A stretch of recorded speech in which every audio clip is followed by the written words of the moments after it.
So I'm here with the guy who has stated the favorite fuck you of mine of all time, which is Omar Shugri, who said it at the United Nations Security Council. Fuck you. Fuck you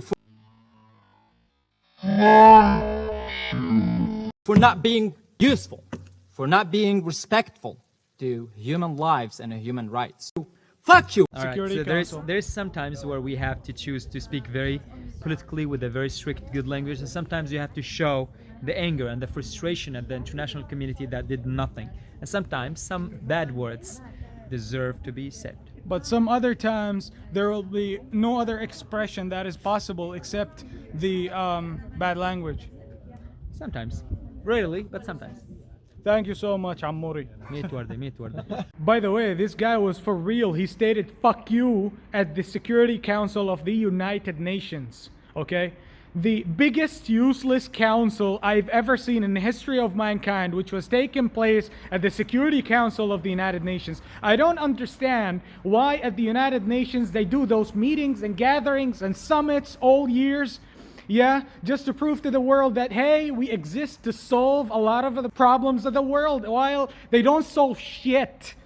They don't solve shit. And that's why I admire this guy, because he has stated the biggest fuck you of all time to the people that do deserve it. The useless people that are, sat in power to represent causes, to solve problems, to take care of people, take care of fucking countries, and while they're fucking useless and they do nothing, absolutely nothing.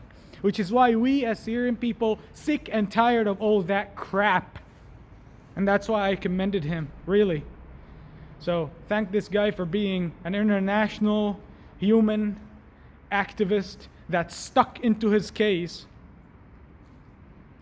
and never abandoned it, just like a lot of other people that have abandoned their causes, no matter what cause it is. Thank him so much. عن جد عموري. شكرا كتير إلك. And God bless you, man. Traveling all over the place, doing what you do. You have just taken representing the Syrian cause as something you really love. And I wish if we Syrians, could just stick into the same path behind you and do the exact same thing that you do. God forbid all the martyrs that have been lost in the Syrian cause ever since the Syrian revolution broke out in 2011 will never be forgotten and shall never be forgotten. Thank you guys so much for listening. Godspeed.